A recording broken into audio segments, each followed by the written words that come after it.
is indeed practical wisdom to building wealth. It allows you to plan a more abundant future with options and provide you the permission structure to live life with variety of choice. However, in order to get that done, one must wonder how often people prioritize financial discipline. Because you see, intentions don't always translate into action when it comes to financial discipline. According to my friends over at Northwestern Mutual, their research indicates a decline in the number of Americans who classify themselves as disciplined financial planners, from 65% in the post-COVID era of 2020 down to 45% today in 2024. For my friend Freddie Rapina, he's a financial advisor, chartered financial consultant, and an accredited investment fiduciary who also founded Opta Financial, where he worked with his clients to examine their current financial situation and financial goals, while also conducting an economic analysis, which allows them to provide recommendations on how to create a prosperous and wealthy financial future. Rapina says the key to accumulating wealth is simple. He works with his clients to figure out a way to create more means of wealth and revenue within their bottom line. And he spent some time with me this week detailing in great detail how to do precisely that. This father of two and lover of baseball also tells me that providing a great financial future allows you to live a more balanced life. So get a pen and a paper or a notebook ready to take some both mental and physical notes on how to accumulate wealth and prosperity. Because my conversation with Rapina starts right now. I'm Kevin McShann. Let's have this conversation.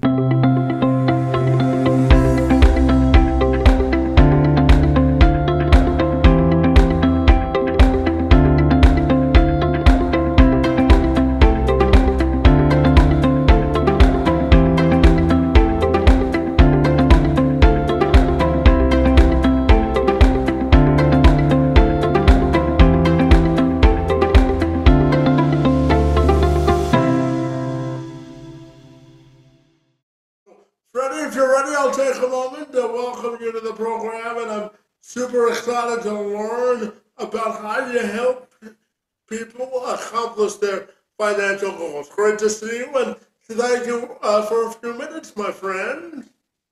Yeah, I feel fire away. Absolutely. Now, Freddie, I know that you're a financial advisor and consultant and accredited investment fiduciary, my friend, and you found your own financial firm and you help your clients examine sort of their current financial situation and help them accomplish their financial goals, my friend. So I'm wondering if you can tell me about your work and what makes you so fabulous, my friend. Well, I think in our firm, we do things a little bit differently than a lot of other firms because we don't just focus on market-based assets. Though we do that too, of course. But we also focus on how to help people build wealth, not just with those, but with but real estate, buying businesses, buying things that cash flow, and and focuses a lot on income, building income, not just putting money in the market and waiting 30 years for compound interest and all those types of lines of thinking that clearly haven't worked for the past 40, 50 years.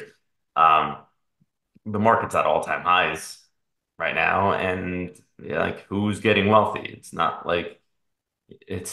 people that are just socking money away, right? It's the people that are building assets, building income for themselves, and that's what the banks are doing. That's what the investment companies are doing. That's what the insurance companies are doing. So we help our clients do those similar strategies, just obviously on a smaller scale.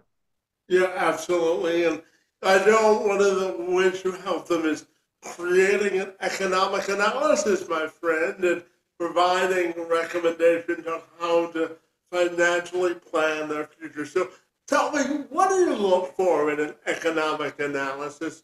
And what should people really take out of sort of a analysis of their economics? What are your thoughts there?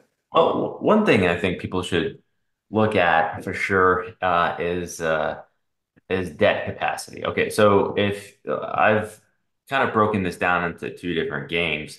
So there's checkers, which is what most people are playing. It's what most people are taught in personal finance, where it's like just fund retirement accounts, save a whole bunch of money, and and that's and have no debt, right? And be debt free, and that's great if you're going to play checkers. And if you're going to play checkers, play it well. But that's not how you build wealth. All right, that's not how you become wealthy. That for that you're gonna have to switch over the chess. And the biggest separator is your attitude towards debt. So if you're going to play checkers, you want to stay the heck out of debt. If you're going to play chess, however, you want to be in as much debt as possible. And when I use debt in this context, I don't mean running up your credit card. I mean using leverage, using loans to buy cash flowing assets that bring in more income for you. So one of the things to do is look at someone's financial life and say, okay, how much debt, what's your debt capacity? That means how much could you take out and still be in good shape, right? So there's capacity, and then there's to debt tolerance. So debt tolerance is how much are you willing of that number to actually use, right? And then formulating a plan like, okay, what are our options here? What are we interested in? What are our expectations? What are the pros and cons? Going through all that stuff is, in my opinion, very helpful for the clients to kind of get a game plan going a little bit, not just putting just sticking money in the market and that's it, because that's not gonna get done by itself. Yeah, absolutely. And Freddie, I'm curious to ask you about forming short and long-term goals economically and financially. And what factors do you think people should consider when uh, forming their goals from a financial perspective? So it depends on where you are. So if you don't have your stuff together, if you're in a bad spot, um, I want you to play checkers and I want you to get your stuff together, right? And and be in a good have a good foothold, be in a good financial position, and then decide, okay, am I going to switch to chess? Am I going to stay with checkers? Um, so it's really about making sure that people are in a good spot because sometimes I feel like people put the cart before the horse a little bit, and but having short-term goals, I think are great. But also people, in my opinion, don't think big enough. They don't they don't imagine themselves with the kind of wealth they're maybe capable of achieving. And or they have this negative mindset towards it where it's like, they almost feel guilty about it, right? Like, but they shouldn't because having more wealth doesn't it just amplifies whoever you are. So if you're a good person, and you give a good person wealth, they're going to be even better for people, right? If you give, you know, a jerk a lot of money, well, that person, you just gave them license to be a bigger jerk. So, but having short-term and long-term goals are good, but also people have to understand that no plan has ever survived first contact with the enemy. In other words, having a plan is good, but also being willing and knowing you're likely going to have to change it on the fly, right? As you're going through it. But planning is essential. Plans, I mean, financial plans, that's you can use that as a doorstop. That's not gonna help by itself, but the process of actually planning, um, that would be good. Yeah, absolutely. And Fred, I'm curious to get your thoughts on how the prospect of inflation helps our financial plans sort of come into focus. How do you think inflation is playing on how Americans manage their money today? What are your thoughts there? Yeah, and inflation, I think inflation over the past couple of years have just kind of give evidence that there is no such thing as safe, right?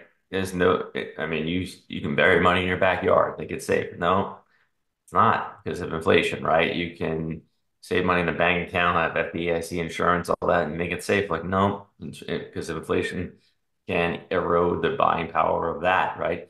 So, you may have heard people say live within your means, and there, of course, is some truth to that, right? But what I don't hear people say enough, and something that I say out loud is, let's figure out a way to make more means so that relationship goes up. Even though you're living within your means, you're making more means, so you know, everything's going the correct direction. I don't think people think they can save their way to wealth. They can cut things out, Starbucks, for example, or whatever, and yeah, they might be in a better, they might have less debt, but they're not gonna build. You don't build wealth by saving. And Freddie, I know that outside of your financial career now, my friend, you used to be a police officer, my friend, and I'm wondering if uh, any principles you learned from being a police officer apply to the work that you do today. How did that experience help you do the work you do today, my friend? Yeah, I would say the biggest thing is um, have an evidence-based mindset, right? So when I was a police officer, I wouldn't just take people's word for it. I would actually look under the hood and making sure that what they are saying is actually matching stuff, right? Verifying. And I feel like the same way with the financial world is I don't, you know, I don't want you to just do what a bank tells you to do. I want you to do what a bank is doing, like, or an investment company, like mutual fund company. Like, what are they doing once you give them the money? Are they doing the same things they're telling you to do? Uh, Insurance companies, by far, like the easiest example, right? Especially life insurance companies, um, because they had great years in 2020, 2021, and 2022. It's like, wait a second, how can a life insurance company, which insures life is deteriorating, life is dying, CNN's got a scoreboard on TV every night from how many people died of COVID, and yet the life insurance companies are having great years. That doesn't make any sense. And I'm not saying they did anything wrong or, or unethical. They pay out the claims. They met their obligations, but I'm saying they did everything right. It's just not enough people are doing, right? And so having that evidence-based mindset, like, well, let's look at what they're doing, and maybe we can play that game on a smaller scale. And they're buying assets, they're buying businesses, they're doing things that they're playing chess, right? And I think that's one thing that kind of crosses over a bit, and having that. evidence-based mindset of looking at things differently. There's 300,000 financial advisors in the United States of some sort, right? Some kind of license, because everybody's different license. I'm fully licensed. I feel like I have everything under the sun. Um, but there's 300,000. If there were 300,000 financial advisors all giving really great advice, wouldn't the wealth gap shrink? Wouldn't the wealth gap, like people become more wealthy, more people would be more wealthy, and the wealth gap in the United States would shrink? But it's not. It's expanding, right? So few people are just running away with a large portion of the resources and money. And you gotta look at that. It's like, well, why? Right? Well, is the advice we're giving good? Right? Is it actually working? What are they doing? Should we not hate them, but kind of play the same game they're playing, and they're playing chess. So those are definitely two things that I would say having evidence-based mindset, you know, helped from the police world to this world. Yeah, absolutely. And since you brought it up, my friend, how do you think more people can enter the realm of financial security and really create more means, my friend? What do you think is the key to creating more heads up financially for Americans? What are your thoughts there? Well, bi- I, I'm a big believer in real estate and businesses, right? Um, by purchasing real estate's going to cash flow, bring money into your life, buying business is going to cash flow, bring money into your life. Uh, I think that is people just like, oh, I don't want to do that. I'm like, well, you know, don't expect anything different then, right? So you can't have uncommon results doing common things, right? I hear it all the time, like, well, don't most people do this? I'm like, yeah. Do you want what most people have? Because if you want what most people have, then that's what you should do. But if you want something different, you have to do different things, right? So, focusing more on how do I generate more income for myself and my family, and not just saving and watching numbers grow on paper for years on end. Um, because think about what what the companies you're giving your money to are doing, right? I don't like it when financial advisors or anybody really say things like, "Don't worry, you're in it for the long haul. You're investing for the long term." You know who's not in it for the long haul? Everybody you give your money to is not in it for the long haul. They're looking to create wealth now. And the only person they're the one and they're telling people like, okay, just hand us all your money, and just sit back and be miserable for 30 years, and then we'll give you then with compound interest, you'll be able to take a certain percentage out of this, and hopefully you don't run the well dry and run out of money before you die.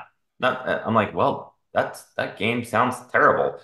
Um, so I'd rather play chess and do what they're doing, just on a much smaller scale, right? So instead of buying hotels or resorts, purchasing small rental properties, but a number of them, right? So, um, but it's all the same game, just playing it on a different scale, different level. Mm-hmm. And Freddie, I know that you're originally from Long Island, my friend, and you're a fan of baseball, my friend. So tell me, why is baseball a passion in your life, and what does it mean to be a New York sports fan in your view, my friend? Well, yeah, yeah. So baseball, in my opinion, it was really great for me because there's no sport where you lose so much and you fail so much in baseball, right? If you're successful 30% of the time in baseball, you're going to the Hall of Fame. So that means 70% of the time you fail. And learning how to deal with that was really good going into my careers and my businesses for sure. So yeah, I think it's a great teacher on resilience. And yeah, I'm a Yankee fan, born and raised in New York. So I don't Mets. I'll root for the Mets too. I mean, I hope they get to the World Series as well. Be nice to have a Subway Series this year, but yeah, I mean, and my son plays baseball now too, so it's a lot of fun. But baseball is the training and the tournaments and the hotels, all that stuff is it can get pretty pricey. And I'm just thankful that I we have the means to be able to have him enjoy this experience of playing baseball because of the assets that we were able to the wealth we were able to build that brings us income to afford that stuff. Same thing with my daughter's cheerleading um, competitions and trainings and all of that. It's not just about the sport. It's about learning how to deal with adversity and group dynamics and how to how to deal with failure. So I enjoy it for sure. Yeah, and I know, Freddie, it's been a while since the Yankees won the World Series. So do you think it'll be the Yankees a year to win it all, my friend? Well, yeah, man, definitely have a chance. So that's it. I'm super happy for the progress they've made over the past couple of years, and they're looking pretty good right now. They won last night. Hopefully they win again tonight, and but yeah, it's been since 2009 since they last won. And it's been one of the longest droughts ever for the Yankees. So, um, but yeah, and I was thinking about this last week because the Mets and Yankees are both in the final round of the playoffs here, and they can meet in the World Series. And I remember the last time was 2000, and I remember very well being a broke 21-year-old, whatever I was, 20-year-old, and being at Applebee's after 10 o'clock because they're watching the games because they were half off appetizers after 10 o'clock. And I remember looking at the TV going, man, I can't believe people would pay so much money just to go to a baseball game when I can watch it right here on, on TV because I had a scarcity mindset, I had a checkers mindset. If the Mets and the Yankees make it to the World Series and there's a Subway Series this year, me and my son are going. We are going to the game. I'm going to spend money, a good amount of money, going to that game because now I value the experience way more than the money. And I didn't have that mindset, in 2000. Well, yeah, you can take money when you die, but you can remember the experiences, right? But you have to be able to build enough wealth where we're going to go to this really expensive baseball game and it's not going to, we're not going to be hard, in a bad financial spot the next day, right? So it's spending the money and that relationship between what you make and how you live your life and is very important. And people don't put enough emphasis on that. Even during the Super Bowl, there was that Temu commercial. It was definitely my favorite commercial during the Super Bowl. And the whole premise of the commercial was like, shop like a billionaire. Because the relationship between American salaries and the cost of the goods on Temu, there's a good distance between them, right? So, and that's what people must, billionaires must feel like when they go on Amazon and buy whatever they want on there, right? So it's that relationship between income and costs that need to expand. You need to expand your income. This way, you're not always worried about how much things cost, but you want to enjoy what you enjoy, whatever that is. For me, it's obviously baseball and other things. For some people, it's I don't know, going traveling the world or buying a small boat or a big boat, whatever. I'm not against boats. People say, oh, they're terrible investments. Well, they are if you're not a boater, right? But if you're a boater, um, and you want to buy a boat, let's go figure out a way to do that. But we got to we want to buy the assets first, buy the thing that's going to pay for the boat. because the boat is going to depreciate in value. But you know what also depreciates? Life, because every day you're one day closer to death. So you got to start enjoying yourself now. Yeah, absolutely. And Freddie, do you think there's a difference between financial freedom and financial stability? I would say yeah, that's a good question. I feel like financial stability is like you just have your head above water, right? And it's like you just have your nose and your mouth above the water, you can breathe. But you're not like you don't feel like you can do much other than breathe, right? So it's like, okay, I can breathe. I can breathe. And that's like stability, right? But you're not advancing. You're just able to you're not drowning. Financial freedom is being above the water entirely. Like don't have the you don't have the fear of drowning, right? So when you have financial stability, yeah, you might be stable right now, but you have the fear of going under. When you have financial freedom, you don't feel like you don't feel like you're unless you do something incredibly stupid or things completely change that you're going to drown anytime soon. Yeah, and Freddie, tell me, I'm also curious to ask you, how do you define the concept of financial intelligence? What does that mean to you, my friend? Um, I think financial intelligence is just the ability to make good decisions and be able to take and mitigate some risks, right? There's nothing that's risk free, but if you're able to mitigate risk, you know how to handle scenarios if they go bad, then you have because you have financial intelligence um, to help yourself not make the mistake in the first place. And if a mistake does happen, you're able to fix it, right? You don't let the cart get in front of the horse, which happens a lot, especially with people that invest in real estate. They can get kind of drunk on the idea and start buying up everything in the world and using a ton of debt. And next thing you know, it's like they built a house of cards. So I think financial intelligence be like, okay, this is as much as I can handle right now, and hopefully I'll be able to handle more a little bit later. But you know, just kind of pumping the brakes for a minute there and saying like, wait, is this really gonna work for me?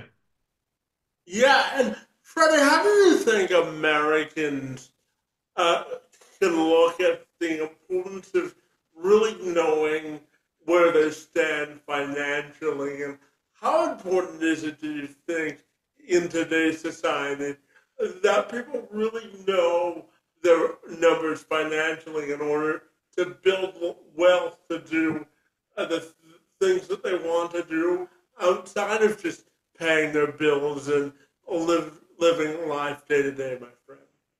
Yeah, so having a balance sheet, understanding what your balance sheet looks like, and you don't have to update it like, you know, every day, obviously, but having an idea like what does this actually look like right now? And then doing a cash flow statement, like where's my money going? Right? And can it go to something that's going to create more money, and create more income? Because that's where the freedom, and also it doesn't. I think people have the thoughts that it has to be grand, like everything has to be fantastic, like, or don't do it at all. It's like it's foolish to me, right? If you had an extra $5,000 coming in every single month, your life would be better because again, like the Temu commercial, your income is now going up where the prices of goods and services are, you know, staying where they are flat, or even if they are increasing, your rate of income is increasing at a greater rate. So it doesn't affect you the same way it affects somebody that doesn't have the capability to make more means, and then inflation, cost of goods and services go up, and it feels like it's choking you. Yeah, and Freddie, I'm curious to ask you about growing the middle class from a financial perspective and the importance of doing that to make sure that we all can experience prosperity. And when we look at the people with wealth, how important do you think it is that they can contribute to the success of the middle class? What are your thoughts there? How people can contribute or how the wealthy can contribute?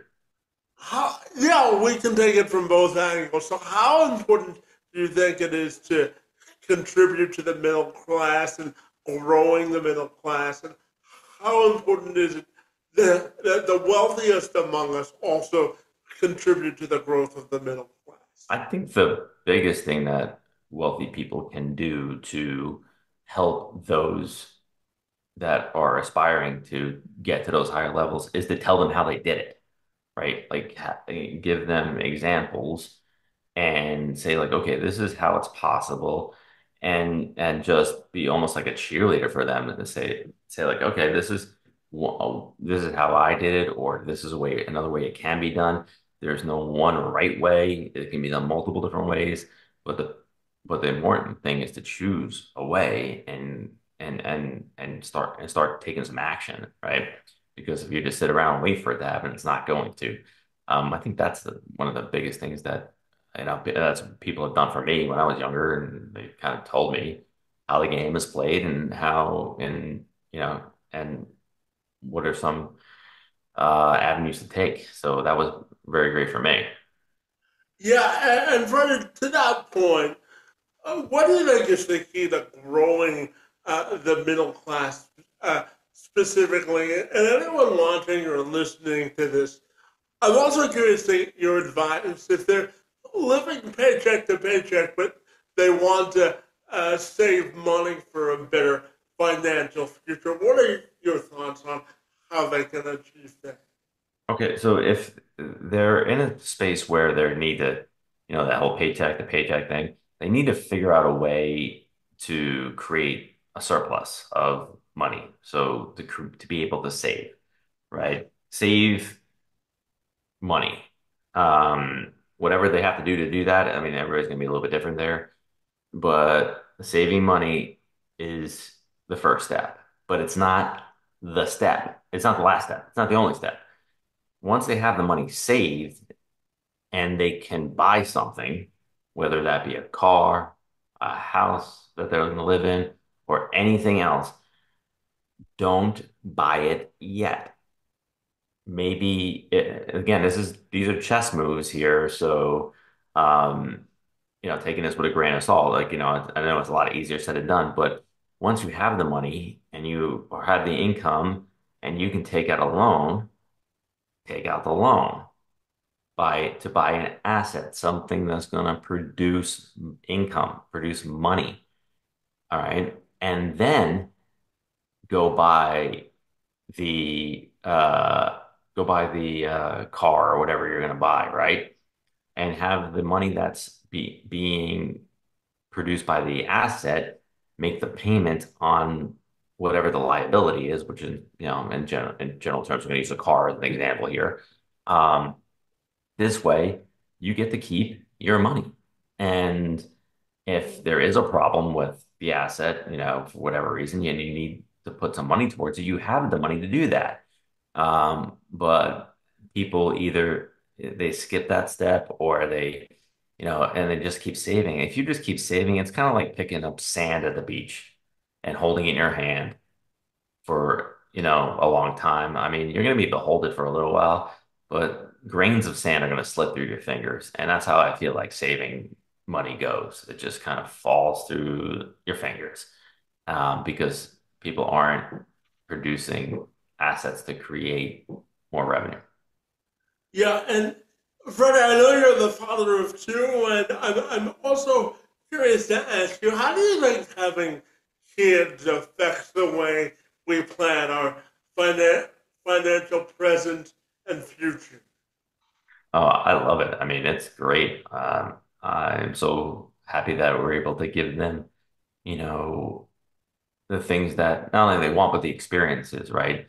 Um, and we spend so much money on baseball and cheer and all that kind of stuff. And people ask me like, what do you think your son's going to be a professional baseball player? I'm like, I don't think so. Um, but that doesn't mean, or like, oh, you think they're going to get a scholarship? I'm like, I don't know. I don't think so. But hey, it's not a monetary return. it's an experience return, right? I mean, the amount of money I spent on cheerleading, I could have put that money in my sock drawer and paid for college probably three times by now. But that's not the experience part, right? It's being able to fund your kids' lives is, especially in their childhood years, it's fantastic.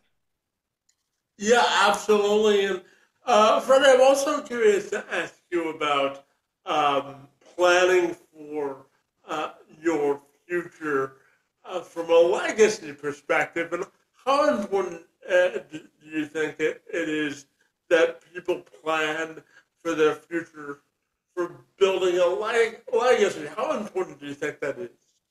I think it's a personal decision. Some people have the attitude, well, I'm just going to spend everything, and some people have like, I want to leave stuff to the kids so they can have it better than I had it. And I think if you're going to have that attitude, you know, then it's fine as long as you teach your kids on how to, keep the game going, right? So how do you make this even better for you? You're giving them a great start, but having them not just sit on their butts and and just live off of what you have created. And you can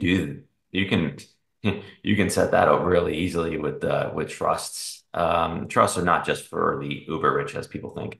It's kind of like a tool to be able to rule from the grave.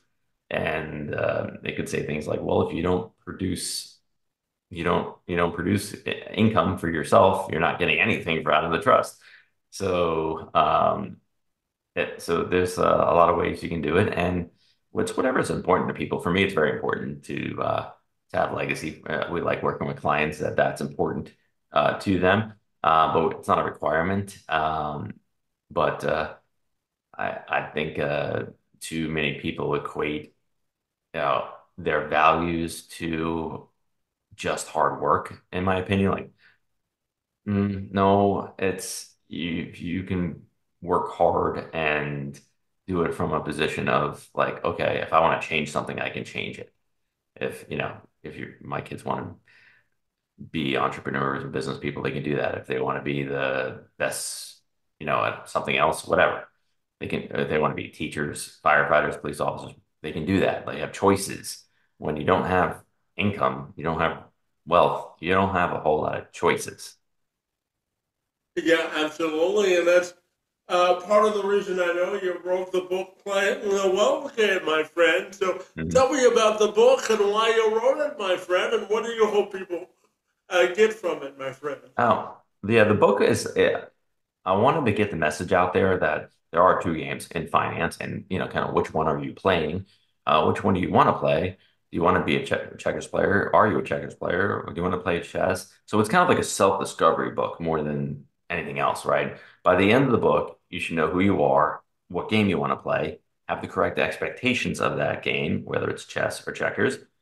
And also, there, by the end of the book, you shouldn't be screaming at the moon, why do the rich keep getting richer and other people not? It's like, well, you're not playing the same game.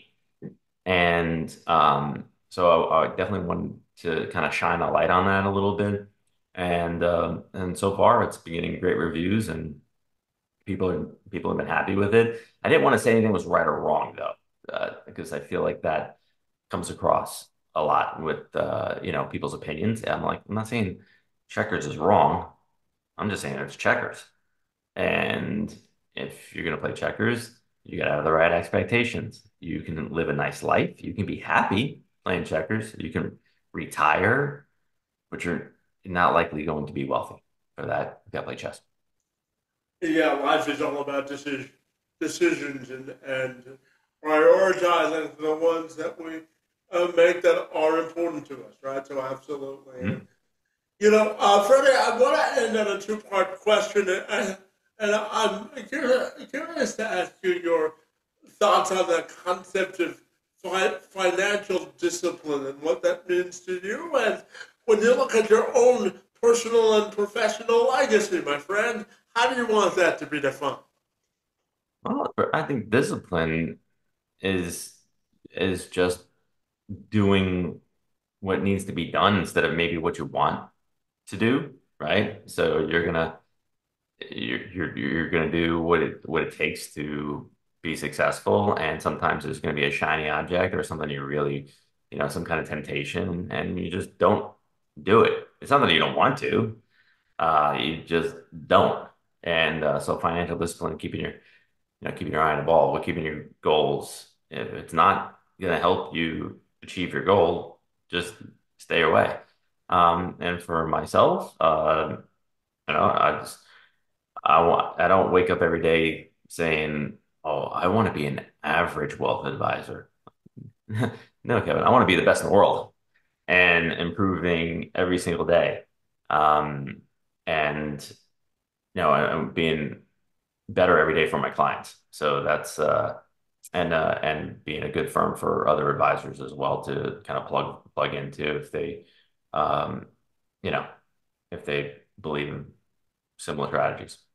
Yeah, absolutely. And finally, Freddie, tell me if people want to get connected with you personally or professionally, what's the best way they can do that? The best way is to get on my calendar. If you go to optafinancial.com, that's OPTA financial.com. The top right hand corner is just button that says schedule a consultation. It's the easiest way to meet us and ask us questions and to see if they're becoming clients is a good fit or not. And yeah, other than that, LinkedIn, all the social media stuff. Um, but yeah, we're definitely open for conversations. Fabulous. Well, Freddie, I want to thank you for the work that you do to help Americans plan a more fruitful financial future. And I want to thank you for engaging in conversation with me this afternoon. It's most appreciated. Thanks, Kevin. Have a great day. Thanks for having me.